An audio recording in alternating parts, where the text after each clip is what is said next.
Hi there, welcome. I'm Toni Pace Karstensen. I'm chair of the VES Vision Committee. And on behalf of the VES Vision Committee, the VES Education Committee, and LA SIGGRAPH, I'd like to welcome you to today's event. But first of all, I'd like to thank some of the people who are responsible for us being able to enjoy today's event. First of all, I'd like to thank Sony, who are hosting us today. So appreciate it. And in particular, Stephen Argula, James Adams, and Chris Wilson, our projectionist. Thanks, Chris. I'd like to thank our sponsors, HP and NACMAL Pro, and in particular, Rick Champagne, Jim Reisman, Dean Mallour, and Jeff Pattenout. Thank you so much. And I'd like to thank the LA SIGGRAPH team, in particular Joan Collins, Leonard Daly, and Mike Amron, who have just been wonderful to collaborate with. And now for the VES team. Yes, please. Applaud for the SIGGRAPH team. Thank you. And now I would like to thank the VES team, in particular Mike Chambers, who's our chair of the VES, and Eric Roth, who is our executive director, for their unwavering support of the Vision Committee and the Education Committee throughout the year. I would also like to thank the VES office staff, Brent Armstrong, Ben Schneider, Colleen Kelly, Jennifer Cabrera, and Jeff Casper. Thank you. Thank you so much. And the volunteers who are here today. Rob Stauffer, who created this amazing artwork, who's right back there. And he is also the person who is managing the VR demos, which I hope you all get to enjoy. And Katie Brillhart, who is helping us with our filming today. And all the LA SIGGRAPH volunteers who have been so kind as to provide us with refreshments. So now, thank you. Now allow me to introduce our moderator, Scott Squires.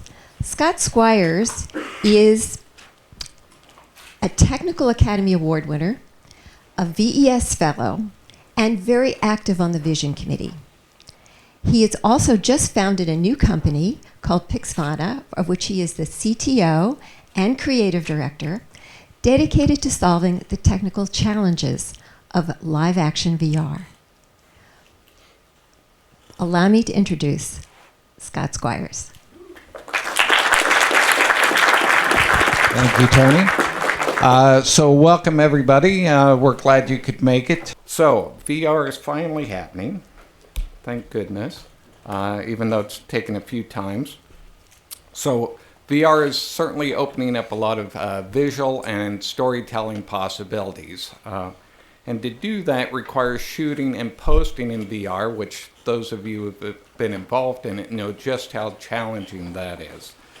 So it involves a number of the same skill sets that we as visual effects artists already have. A lot of the same tools, but modifying some of those tools and some of those different approaches.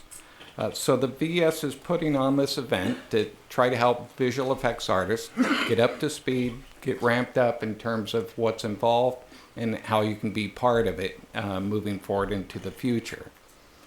So we have 4 professionals with us today, been doing quite a bit of VR production.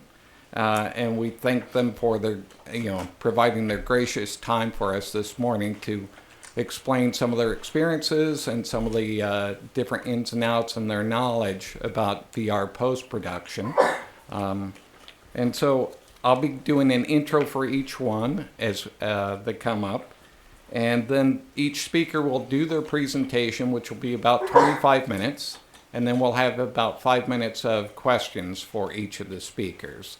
And then at the end of the all the presentations, we'll just do a quick wrap up, but by and large you can talk to the presenters afterwards here, and I think most of them will be at the different tables outside presenting some of their work, so you'll actually be able to see what some of the VR experiences that they've been talking about and get into more depth with them at that time if you wish. Okay, so Our first speaker up will be Mariana Acuña Acosta. She's the Media and Production Creative Manager at the Foundry. So most of you are probably familiar with the Foundry and their Nuke tools and so forth. She'll be describing the latest set of tools that the Foundry is working on to help solve these VR post-production problems. So Mariana?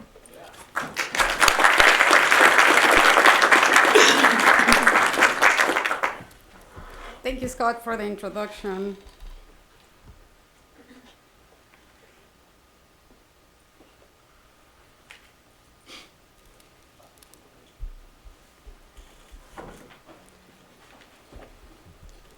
Okay, well, hi everyone, good morning. Thank you for being here on this Saturday.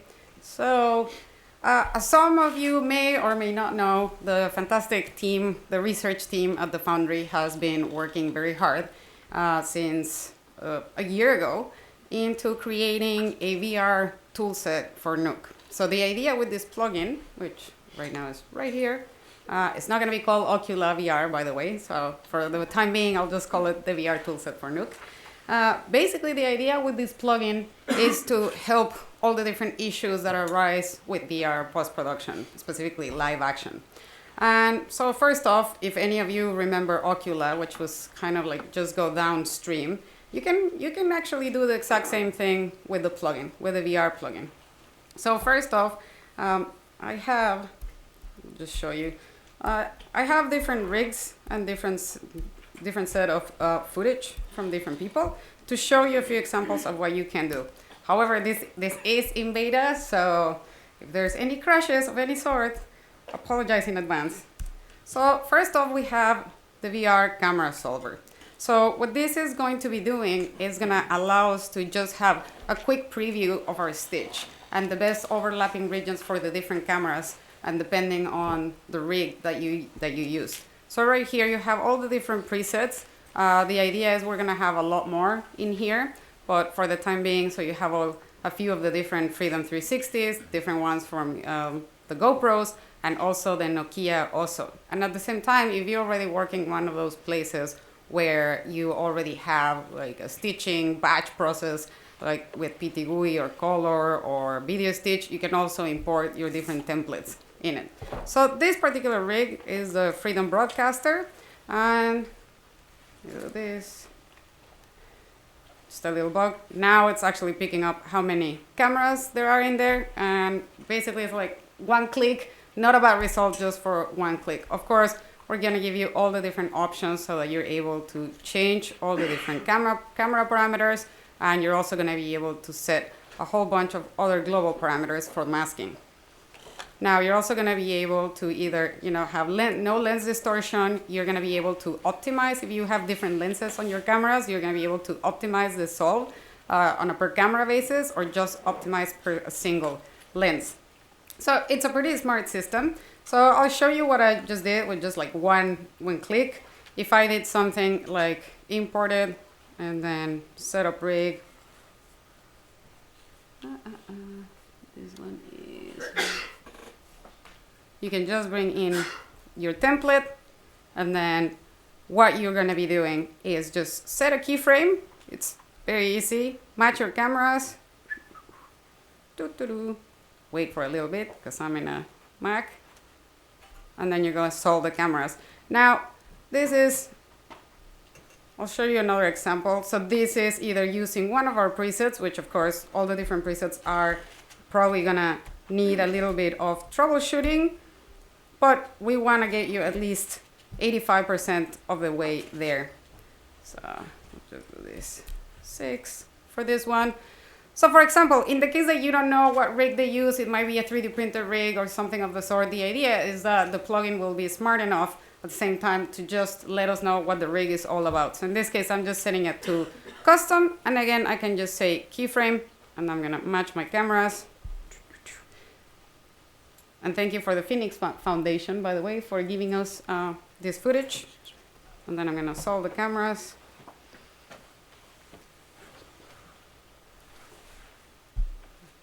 And then nothing happens. And then nothing happens. Let's do it again. Keyframe, match cameras, yes. good thing is I have a whole bunch already done, just in case this happened, because, you know, again, it is beta. Solve camera, not happening. Doesn't matter. Why? Because I have one on the side where it is happening. Yay. So this is what was supposed to happen after. Now, this is not like a match move. It's only going to be doing one keyframe, because the idea with this is that you're going to be able to see where all your different cameras are overlapping, and you're going to be able to see all your different features and where they're matching, basically. So let me come over here to this one, close all these different ones. Now you're going to say, okay, what is that right now? Well, forget about these lines right here. Basically, what we're interested in seeing is just right here, all these different feature sets are going to tell you just exactly how much overlap there is in between your camera views. So for example, if I now set the depth, it's like setting a target depth distance. I set this to 10 meters, and now you're going to be able to see that the features, let me do that again, 100, you know, depending on where your distance was from your foreground character, or your foreground elements, you're going to be able to just dial in that convergence. Now, the idea is that you're also going to be able to just use real world coordinates with this, because this is all set with what all the different rigs actually measure. So after you do this, there's a few options that you can do. Well, first off, let me turn off the overlays just so you guys can see. Ah, you're being bad. You're being very bad.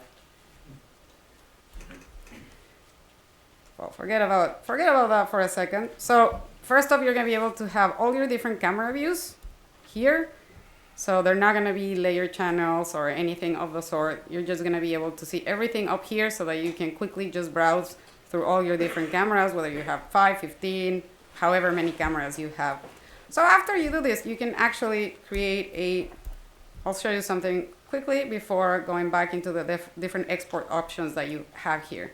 I'm going to unplug this for a second. So this is the VR color matcher, because most of the cameras will have different exposures, different white balance. So this is just going to do an overall either exposure match or exposure and color, whatever you decide. So I'm just going to do exposure and color right now. And again, you can just keyframe and then analyze it, and then hopefully it'll do it. Not doing it. Man, this is not, oh, there it is. Yeah, it is doing it. So then you have a whole exposure parameter right here again. So to dial it all in. And if you browse through the cameras, whatever exposure settings you selected are going to be changing overall throughout your different camera views. So I'm going to delete this guy just for 1 second. Now you have a whole bunch of different options. And actually, let me just try this. Thank you.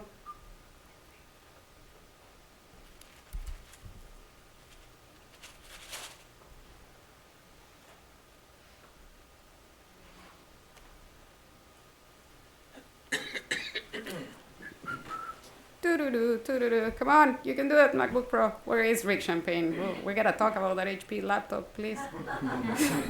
Because the Macs are not made for VR. So of course this isn't looking too right, but we can do something like, change this over here. We're gonna give you, see, now it's working. Now it's working, and just because, let's do that again. VR, color matcher, keyframe. Analyze. Yay. Okay. See, it does work. Woohoo. Okay. Now, if I go through the cameras, now you're able to see what it's actually doing. So I'm going to go back here for just a second. Basically, what you're seeing, all the different information here, we're giving you everything. Like when you're using PTGUI, you got your pitch and roll, you have the focal length, field of view, etc., etc. Basically, we're giving you all of those different, all of the different camera information here, and you can browse through the different cameras, and you'll see all the different rotations and the different camera information just changing here. At the same time, if you have a view metadata node, you can just attach it, and then you can see same thing, and that's going to travel down the stream. Doesn't matter what you do, so you always have that information available. So let me come back over here. So now what do you do after this? You can just set to create.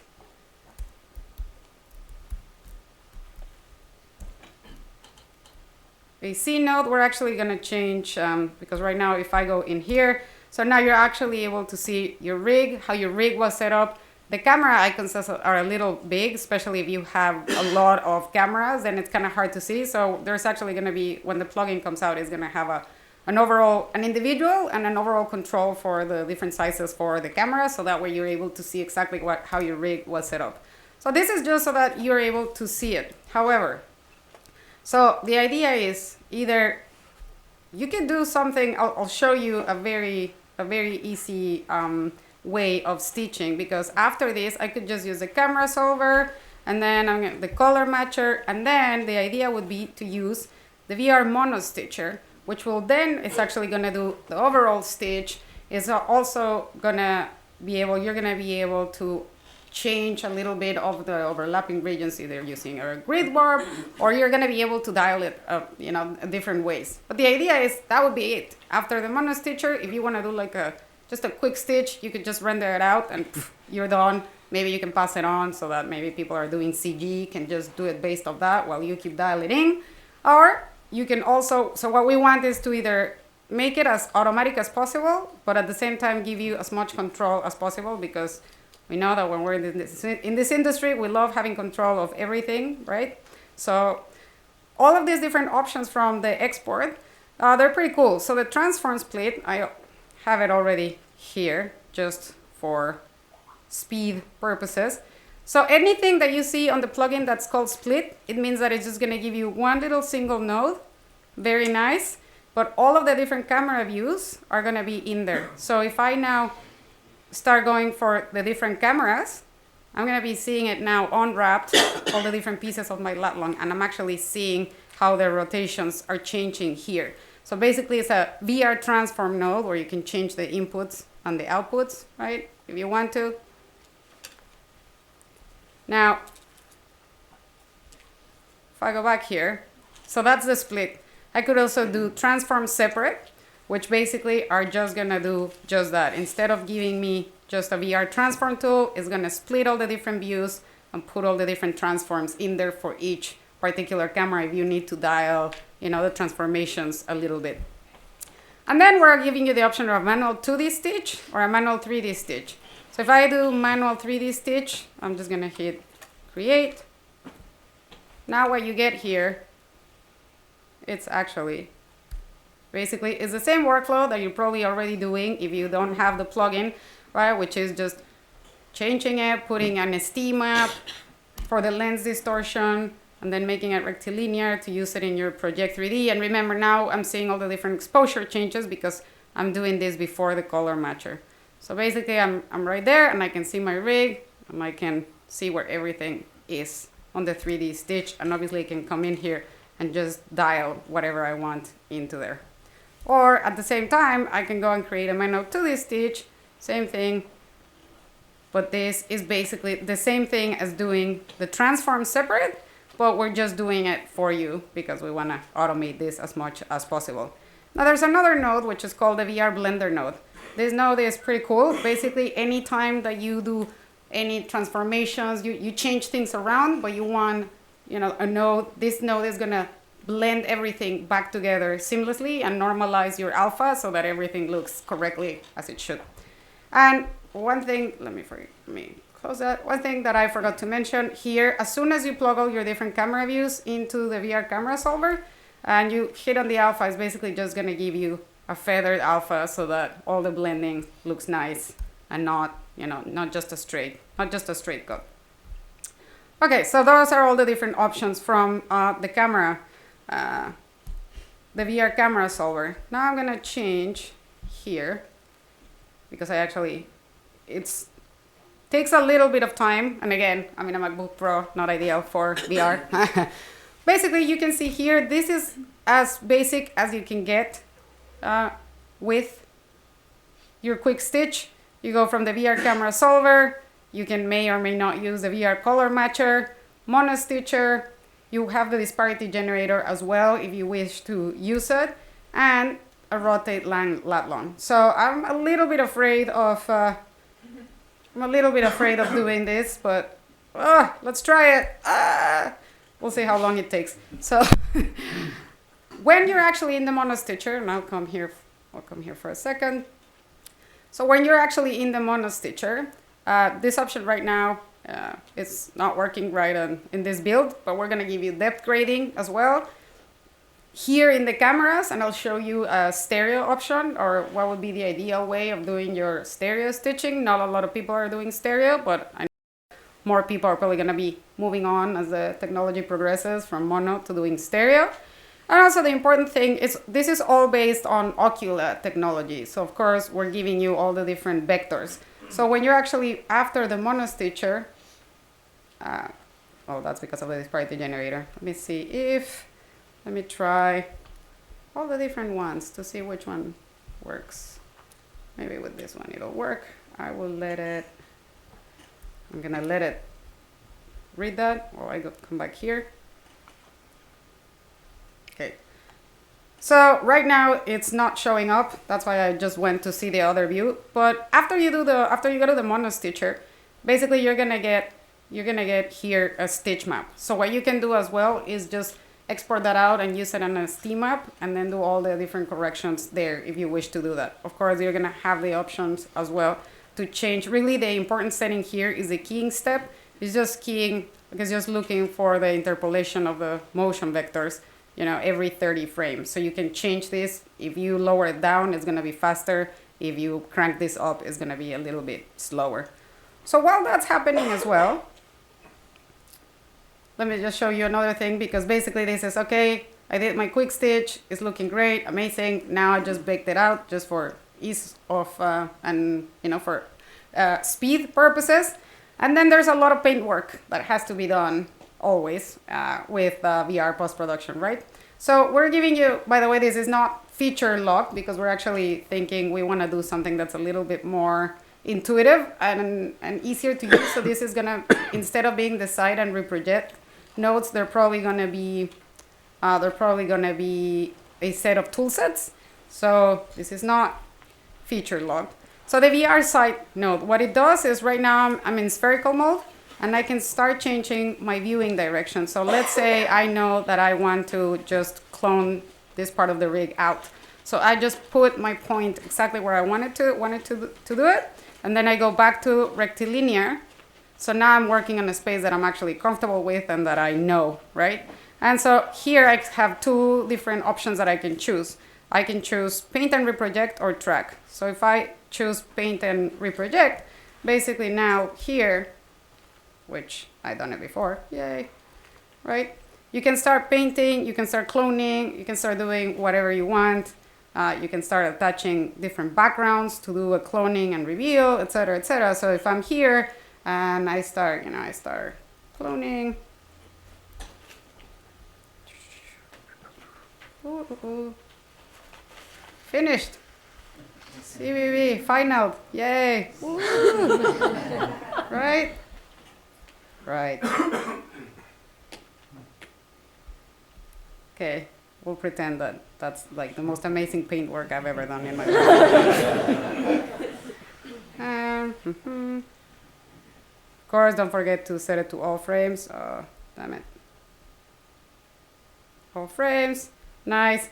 And so basically now the only thing, now this is already, what it's doing is just going from spherical to rectilinear and then reprojecting it back into the lat long, and then boom, voila, painted.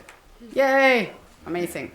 So now if, this is probably not gonna work, but we'll see. If I now, on the contrary, set track and hit create, so what it's doing right now, let me just reset this. Yeah, thank you. So what it's doing now, basically same thing. I can go into the tracker and I can set, add a track, and then I can select where I want to track it. Now, right now, as it is, we're only doing 1 point tracking and stabilizing. We want to get that really dialed in, and we have something new that's actually pretty cool. It's not working, but I'll show you. So basically, you set whatever you want to, your tracking point, and then you do the same, your regular, auto track workflows. And basically now you can also say, okay, I want to stabilize it, and to that point, and what it's doing is now, as you can see, everything's linked together, so it's always going to be going back into VR Reproject. So whatever you're doing, whether it's tracking, painting, it's always just going to go back, and you can be working in your regular spherical or rectilinear, your lat long space or rectilinear space. And then you can track, and it's fantastic. So this guy is not working right at the moment, but when it does work, it's going to be awesome. And also I'm Mac again, so I'm not going to do that. But basically, set this to 2. A VR lat long tracker. So it's pretty cool. The idea, and then just use your imaginations. I know you can. I know you can. So let's say that this guy is just moving around here, right? Like it's just moving towards this way. Well, what this is going to be doing is going to track when you hit auto track. No, not that. When you hit auto track, it's just going to keep on tracking. It's called the VR, the lat long tracker, because when it comes to the end of it, it's going to jump back into it. So it's going to wrap around. And same thing, if you need to track anything on the pulse, it's going to go from top and then wrap around again in the bottom. So that's going to be pretty cool. So what are the other options as well? So let me go back to this guy now over here. From the VR monostitcher, some of the different options as well is, again, anytime you see anything that's called split, you know that it's just going to give you one node with all the different camera views, and when you switch through the different camera views, you're going to be able to see those changes. Now, separate, that means it's going to give you all these different separate views, like you're seeing here. It's just going to separate each one of your camera views, and then when you see anything that it's split and separate, basically this stitch split is kind of like the same thing as doing it up here, but it's just more automated, because then it's also going to have a joint views at the end and a VR blender node so that everything is, blended back in together. And you can also do a manual ST map stitch separate. So we're giving you all the different options as well. Now, let me see if the other one is now working. No, okay, doesn't matter. Anyways, it'll give you, after you do the monostitcher, right from the monostitcher, you're going to be able here to see a new set that's actually, for some reason, it's going to be here, the stitch map. And you're also going to be able to use that, again, as an ST map, maybe if you need to do more work on it, and then that way you don't have so many filter hits. Now, the idea with all these different options as well, something that you can see here, is I have the VR camera solver. You can then separate all the different views, and if you need to do any roto paint, if you want to do some paint work before you go into the stitcher, because this would actually make it faster, you can also do this. So you have, as everything in Nook, different ways to get to ROM, right? So you can start doing some of the paint work. Maybe if it's something really easy, you can start doing some of the regular paint work in this fashion, or you might want to start doing some warping, because you need to grid warp something, move it around, match it. And then you bring it back with a VR blender node, and then you can write it out, or you can just go back into the monostitcher as well. And, almost out of time. So let me go into this because it's actually quite cool. So this, I actually already did it, but let's try it. If it doesn't work, we already have one, yay. So a lot of people keep asking me if you actually have stereo, if you need to do 2 different VR camera solvers, and the answer is I get a beach ball. But the answer is, yay, the answer is no. It's actually, so little bug at the moment, it's supposed to pick up the number of cameras, but you actually have to disconnect the last one, or any of them, and then to pick it up again. So custom, as is, let's just try this. Let's see if it's in the mood to do it. No, it doesn't matter. I have another one. So it will pick up all the different cameras in there. So you only, even if you're doing stereo, you only need to use one VR camera solver. And then from there, you'd split it with, you will split it with the VR monostitcher, and you can select if it's top or bottom or left and right. And of course, now it's taking forever. Okay, let's cancel this. We don't have time for this. Come on. Yeah, just delete it. Damn it. Okay, let me hit a couple of undos here. There we go. Okay, so that's what it should have happened. So you do that, and then you're able to see, you get a really nice result from it. Then I did the VR color matcher. And then basically, with the VR monostitcher, what you can do is just come into your different split sections on the cameras, and then just select if you want left, right, or top and bottom. So this one's top, this one's bottom, and then you just join the views and you're set, and then you can just write this out. And there's another really useful tool in the plugin, which is the VR Rotate Lat. Let me close all of this out. So basically what this does is if you need to fix, the horizon line, for example, you can pan and tilt and roll, and then you can just, that's totally fixed. That looks fantastic. Approved, send. So you can fix the horizon line. We're giving you different options as well, free rotation, or you can do from and to as well. Right, so from to, and so this is how you fix the horizon line and you're actually doing it correctly. Now, don't worry about the VR ingest. At the beginning, we thought it would be a good idea just to have this node at the very beginning to set all your different cameras in there. But if you don't want to ever use it, you actually don't have to use it. The VR spherical transform node as well. This, I'm not going to go into it right now because we're actually changing this, and we're going to give you a whole bunch of different options now inside of the VR spherical transform.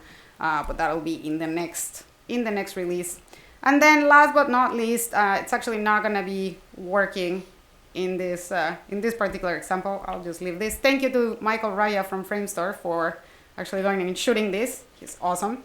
So the ray render, the idea with the ray render is that you're going to be able to integrate stereo CG a lot easier inside of Nuke. So right here, you're going to be able to add your different lens shaders, but we're going to give you one by default, so it's the slit scan. So you're just going to be able to either split the knobs and then just dial in, for your left eye and your right eye. So basically, just giving you a way of rendering correctly your VR, and it's also going to do the correct fall of the poles. And at the same time, the ray render, because the scanline render obviously wasn't made for VR, and you could do panorama workflows, but you know that the output was probably not like that. So it's never really actually doing the correct spherical projections on the top. It's just triangulating, and it looks really nasty. So now with the ray render, you're going to have correct fall off in the poles, and so that means that your spherical projections are going to be correct. And I've run out of time, so that's it. If anybody has any questions, jokes, recipes? I think that's a quick question. In the beginning of the whole workflow, are you considering having any tools to sync cameras? Great question. So we thought that should come from the camera manufacturers, because everyone's giving you that particular option of like doing the stitching on the cloud or the syncing, et cetera, et cetera. So our first thought was no, but now it seems, and a lot of people were using Pluralize and other software. But so right now we're actually developing a little tool for synchronizing based on audio and also based on luminance, but we're going to put it in Nukepedia, and then we're going to wait a little bit to see if it's something that we should just do ourselves and put it into Nuke Studio, or if someone's just going to do it better and we just leave it as a little tool in Nukepedia. Awesome. Thank you. So with moving cameras, can you keyframe the camera size over time? Where can you keyframe over time? Well, you can keyframe over time. Now, however, so right now, because like I was saying before, we only have one point track option now. The way that I've seen some, some tests that we've been doing and some of the things we've seen people do is just the expression link, like a hero camera. They match that camera and then they expression link other cameras and then kind of just do the transformations from there. Like, luckily, I haven't seen a lot of crazy movement because you don't want to make people sick either. But yeah, you can keyframe the cameras. What about match moving spherical? Any, in case you are moving? Any? No, so it will, and that's like the first step is that lat long tracker. So we'll go from 1 point to 2 points to 4 points, but first we want to dial in the 1 point right first, and then we'll go from there. No? No one else? Okay, well, thank you guys. Thank you.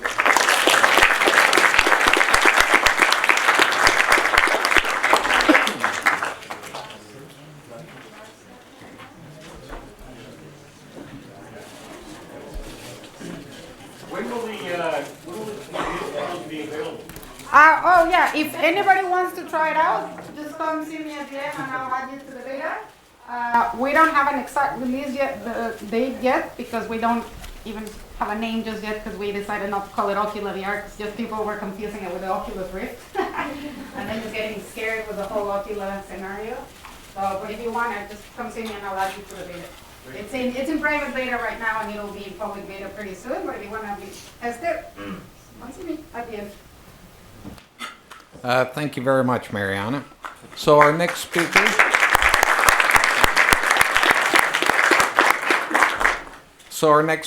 Is from the mill, Gawain Lilliard,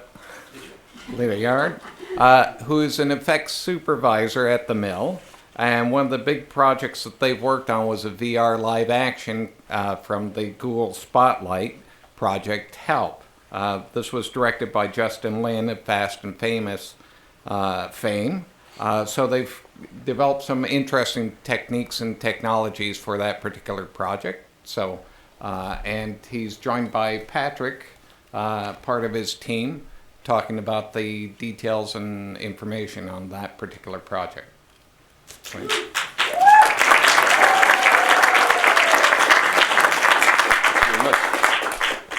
Thank you very much for having us. So this project is a big collaboration between Google, ATAP and their Spotlight Stories team, Bullet Branded, the production company, and ourselves, the mill. And I just want to start with a little trailer that we put together just the other night. If I can get into that.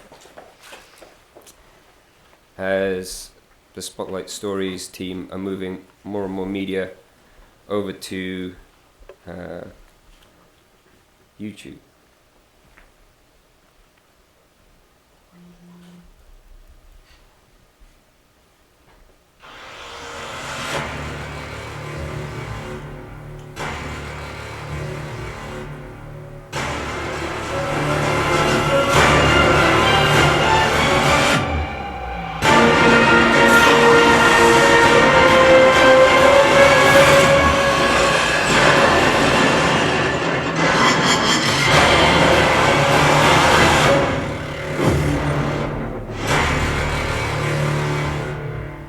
So, as that trailer showed, this is the idea behind this project is to be truly cinematic. That was just a little rectilinear crop of the full 360 world, and even in that way, in that trailer language, it still holds up as a true Hollywood blockbuster, and that's really the motivation behind this.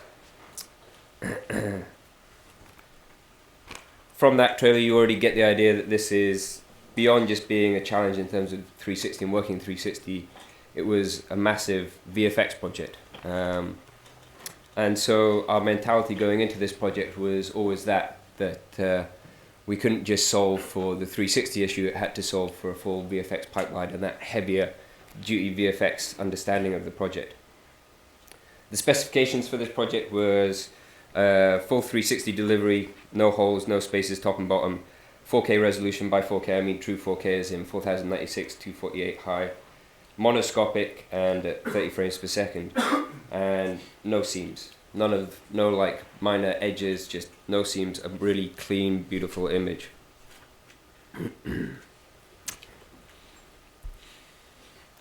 So with that going in, one of the real keys to success with this project was that Bullet Branded, the production company, had the sense to understand that we needed to be part of that process right from the very get-go. And so even as they were developing early ideas, they brought us in and we started discussing things. And as we developed those ideas, we realized we needed to develop the camera rig. This is almost 2 years ago now, so there wasn't really much out there. And we delved straight in at the deep end of how we're going to solve this from a camera point of view. With looking at who was involved, Justin Lin, DPs such as Claudio Moran, we quickly navigated towards using cinema kit. That we wanted stuff that we knew would hold up through that whole pipeline, and that we had that really high quality footage to start with, that good footing. So that drove us towards the Red Epic Dragons and using them with fisheye lenses to capture as much of the full 360 image with a few cameras as possible. We ended up using 4 cameras, as you can see the camera layout in the lower left hand corner. 4 cameras, each with 180 degree field of view, to capture it just with 4 cameras, giving us less scene points, with still a great overlap for anything that got close to camera and hard to transition from one lens to the other. With that understanding of what camera we wanted to use and what lens we wanted to use, that instantly shot up the hurdle of how are we going to deal with that fisheye view of the world. That all your traditional lens grids don't work, that a standard lens grid, it doesn't matter how big it is, it's never going to wrap around the lens. We tried measuring the lenses mechanically, it just wasn't accurate enough, and so we came up with a software solution where Tim, who's done our lens dance there with a small lens grid, you wave around this small lens grid and it tracks that lens grid and sees how it warps in front of the lens and can give us an incredibly accurate lens understore, not only for the fisheye calibration but those parameters of the sort of multi-stage lens effects going through the image. And one of the ways we found that we could tell that this was working really well was if we run it on each individual channel, red, green and blue separately, it actually takes out a lot of the chromatic aberration and realigns those channels better than they were in the original plate coming from the camera, which is, you can barely see it, but you kind of get the idea in this lower corner.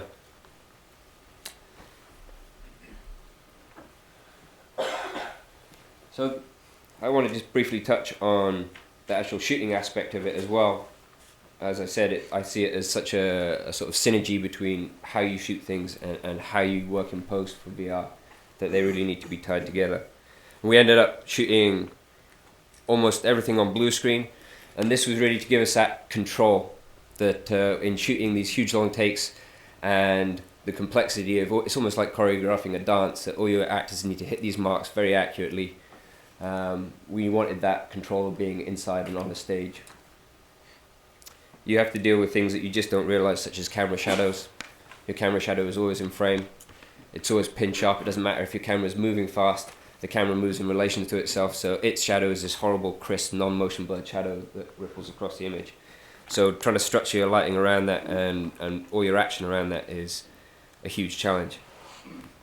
One of the other interesting things of working on set is, at this point, there was certainly no way out on the market of having a direct interaction with that camera, of seeing what that camera is seeing. You have these weird fisheye views that come out of the main camera stream on your VTR village, but no way of interacting with that. And so we put together what we call Mill Stitch, which is a really nice combination of some powerful hardware mixed with some nice software that did a live stitch.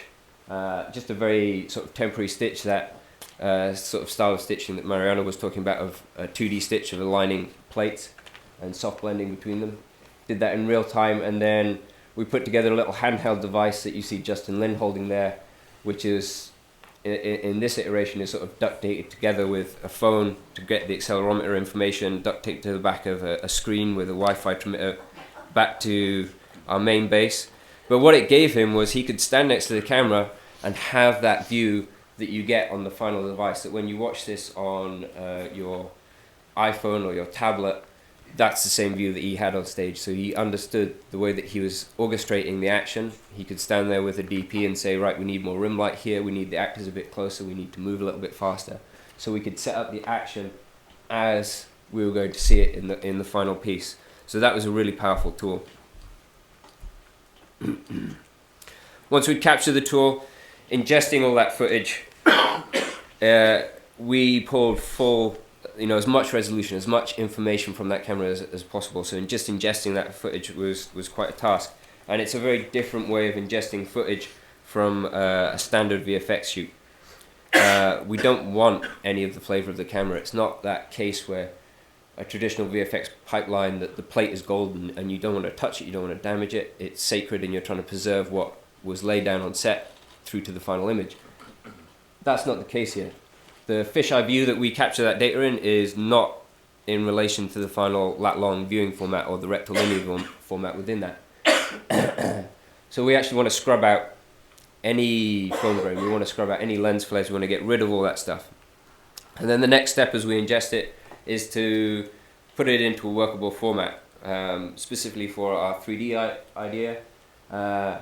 What we want to do there is we see that jump from that fisheye view into a lat-long format going through our bespoke lens understore. And then from that, to allow our tracking software and all our 3D software to understand it, we jump into rectilinear format. That rectilinear view is based off of the actual original camera, so it makes real-world sense. It's using the Red Epic diameter film back specifications with theoretical 4.6mm, so very unrealistically wide, but it's in real-world ballpark so that we can understand it and work with it. As we get into the proper VFX, an interesting aspect of it is how real-world you need to be. This is one big long camera move, nothing ever leaves frame.